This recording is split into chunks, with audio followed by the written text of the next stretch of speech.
When RERA registration of A project में भी cancel, यानी रेरा का रजिस्ट्रेशन क्या कैंसिल भी हो सकता है? यदि किसी प्रोजेक्ट का रजिस्ट्रेशन करवा लिया है और उसको कैंसिल भी किया जा सकता है, और यदि कैंसिल किया जा सकता है तो किन परिस्थितियों में ये प्रोजेक्ट का रजिस्ट्रेशन कैंसिल हो सकता है? देखिए, CCEA civil construction and engineering academy में आपका स्वागत है। देखिए, under section 7 of the act क्या होगा यदि आपने सेक्शन 4 में एप्लीकेशन दिया और सेक्शन 5 के अंतर्गत यदि आपका रजिस्ट्रेशन हो गया है, तो सेक्शन 7 में रेरा को पावर है कि ये आपका रजिस्ट्रेशन कैंसिल भी हो सकता है। कैंसिल कब हो सकता है वो भी परिस्थितियां देख लेते हैं कि सबसे पहले on receipt of A complain, यानी यदि आप कोई कंप्लेन आई हो,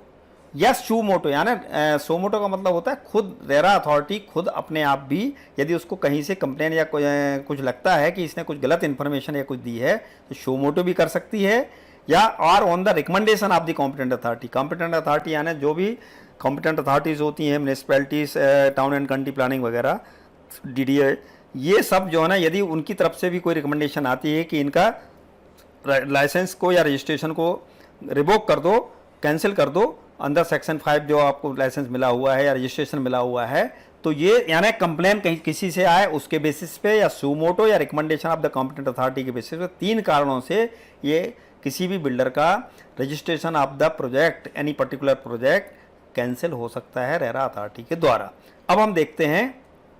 कि आफ्टर बीइंग सेटिस्फाइड दैट, लेकिन रेरा अथॉरिटी को सेटिस्फाई होना पड़ेगा। क्या सेटिस्फाई होना पड़ेगा? कि the promoter makes default in doing anything required by or under this act, यानी जिस इस एक्ट के अंतर्गत जो कुछ करना था, जिस हिसाब से करना था, यदि वो प्रमोटर है या बिल्डर है उसको उसमें डिफॉल्ट किया हुआ है उसने, या फिर रूल्स या रेगुलेशंस के हिसाब से इसने नहीं चल रहा है, जो रूल्स और रेगुलेशंस थे बिल्डर के वो नहीं मान रहा है बिल्डर, तो भी ये प्रोजेक्ट का रजिस्ट्रेशन कैंसिल हो सकता है। और क्या हो सकता है? If promoter violets any of the terms और कंडीशंस ऑफ द अप्रूवल, यानी टर्म्स और कंडीशन जो अप्रूवल के टाइम पे दी थी, यदि उसको वायलेट करता है, उसको नहीं मानता है, या फिर कॉम्पिटेंट अथॉरिटी के द्वारा टर्म्स एंड कंडीशंस को नहीं मानता है। Promoter is involve in any kind of unfair practice और इरेगुलरिटी, यानी वो इरेगुलरिटी में या अनफेयर प्रैक्टिसेस में यदि इन्वॉल्व है। क्या होती है अनफेयर प्रैक्टिस? देखते हैं। देखो, अनफेयर प्रैक्टिसेस का मतलब होता है in terms in the definition of RERA कि जैसे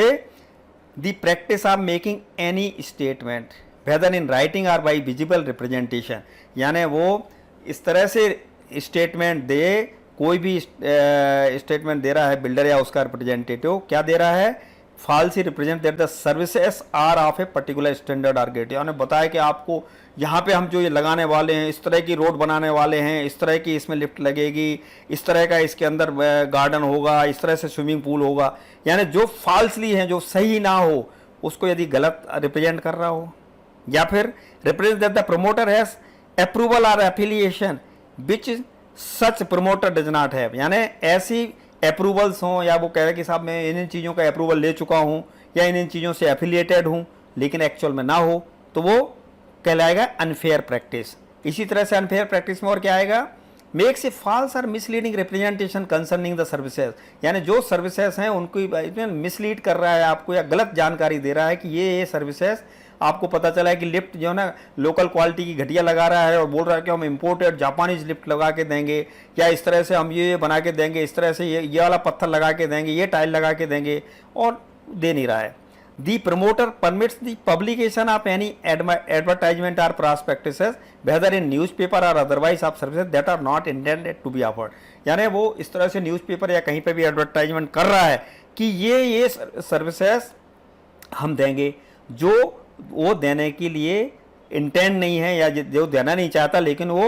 उन सर्विसेज के बारे में एडवर्टाइजमेंट वो है कि साहब यहाँ पे ऐसे स्विमिंग पूल आएगा, ऐसा रोड आएगा, यहाँ पे ये हो जाएगा, वो हो जाएगा, लेकिन एक्चुअल में वो ना होने वाला हो, वो भी इसको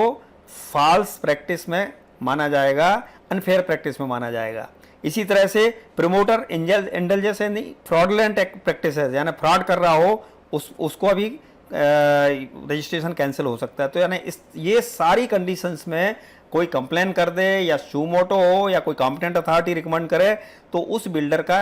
उस पर्टिकुलर प्रोजेक्ट का रजिस्ट्रेशन कैंसिल हो सकता है। और रजिस्ट्रेशन कैंसिलेशन के बाद में बहुत सारी उसके आफ्टर इफेक्ट्स होते हैं, वो हम बाद में आगे की वीडियोस में बताएंगे।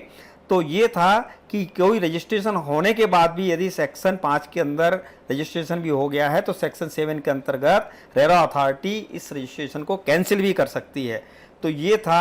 आप आज का ये रेरा के बारे में कैंसिलेशन ऑफ रजिस्ट्रेशन के बारे में वीडियो। आशा है आपको ये जानकारी उपयोगी लगी होगी, और यदि उपयोगी लगी है तो इस वीडियो को ज़रूर लाइक करें और अपने कमेंट दें, और दोस्तों के साथ शेयर करके चैनल को सब्सक्राइब नहीं किया हो तो सब्सक्राइब भी कर लें। बहुत